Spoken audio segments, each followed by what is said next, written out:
Hey Bookaholics, and welcome back to another video. Today I am bringing you a list of speculative dark academia novels.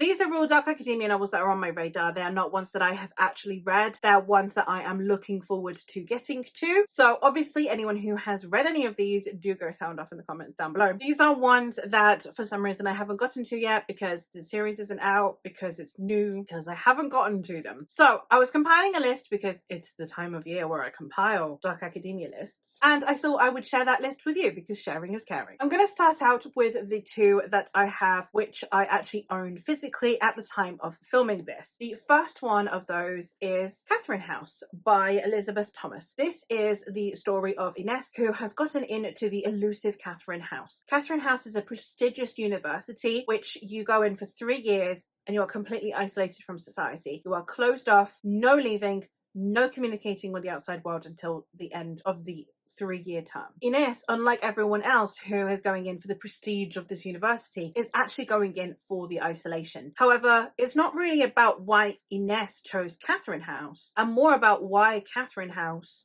chose Ines. I'm really excited for this one. We have an author of colour writing within dark academia, which is sorely needed within the genre at the moment. So I am very excited to be trying this one soon. Another one that I have is one that I won't be getting to until the series is out in its entirety. But it's also very, very, very popular, and that is, of course, Ninth House by Leigh Bardugo. This is one that is following Alex Stern. This is the first book in the Alex Stern series, and in it we have Alex, who is a young woman who has been, I think, either evicted or dropped out of her university until she is called back in. She happens to have an ability which could help the university keep the magical secret societies in check. Now, obviously we have secret societies and we have the magic. I don't know how much else is actually vibes of dark academia, or if it is just like the plot that is quite dark academia. I believe that this is told in 2 timelines, and there are currently 2 books out in this trilogy, which is this one and its sequel Hellbent. I do believe it is a trilogy. I have seen it mentioned in several places that it's a trilogy. I hope so that I can get my mitts on it very soon. The next one I have is a sci-fi fantasy dark academia, which is a heck of a mouthful, but sounds great. And it is Blood Over Bright Haven by M.L. Wang. I have read The Sword of Kaigen by this author and absolutely loved it. So I am very excited to be getting into this one. In this one, we are following a young woman who had to claw her way up through academia because she is a woman and an orphan, so she was never taken very seriously. Now she's a high mage and is still not being taken very seriously. So when she needs people to listen to her, and she has done some research that could potentially be very, very important, she needs to get some people on her side and accumulate herself a team that can help her with this research. I am really excited to give this one a go. Again, another one by an author of colour in this genre. Yes, please. The next one I have is another incredibly popular one, and that is the Atlas series by Olivia Blake. The 3rd book did come out this year, and once it's out in paperback, you can bet your bonnet that I'm getting my mitts on this trilogy. I am very, very excited to give these a go because it is following the Alexandrian Society, and the Alexandrian Society is this prestigious secret society of, I believe, mages, and we are following 6 mages who have been discovered and are potentially candidates to enter into the Alexandrian Society. However, out of the 6, only 5 will actually enter into the society, so it's how we see this unfold. Now, I am very, very excited to give this one a go because I believe that we are following different mages with different abilities and different magic systems, which I think is really cool and is a really interesting thing to play with. It's also a series that I have seen from reviews seems to get better with each installment, which also has me very excited. The next one that I have is the first book in a new series, and that is The Study in Drowning, which is a recent release by Ava Reid. I have also read from Ava Reid before. I read The Wolf and the Woodsman and I really enjoyed that, so I am very excited to see how she tackles dark academia. In this one, we are following a young woman who is a literature student and has a favourite author, as we all do, and then he passes away. So when the family says that anyone who wishes to can sign up to go through his things so that they can help arrange the house now that he has died, her and a rival academic both sign up. The rival academic, however, wants to prove that this author is a fraud. So we have them going up against each other on their perception of this author, and I think other things that need uncovering within this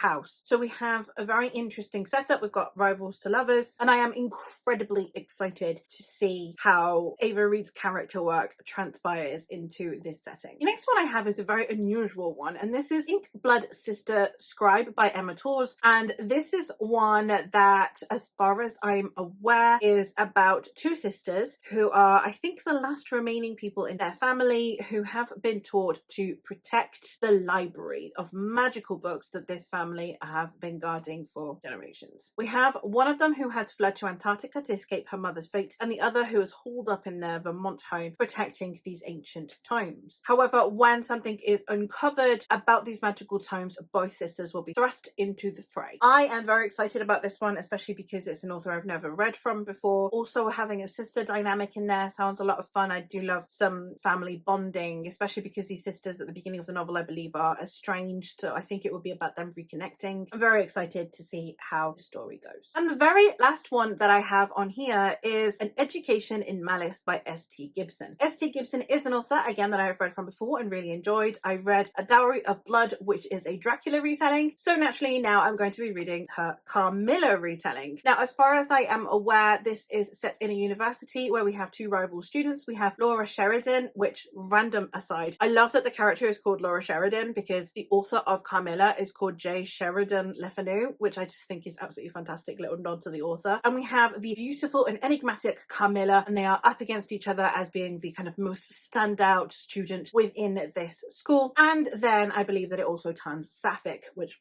is exactly what I'm here for. Now, obviously, we will have, I imagine, Carmilla still as a vampire. I don't know if it will be along the lines of A Dowry of Blood, where you don't really see it that way. It's not like a vampire novel, but also S.T. Gibson's hand at A Dark Academia.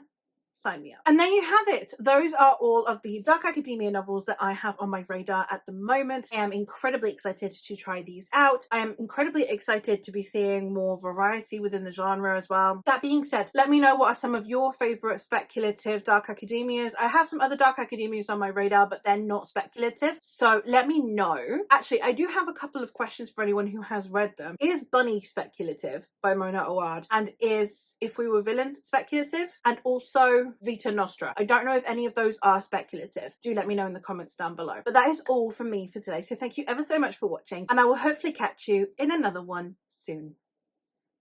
Bye!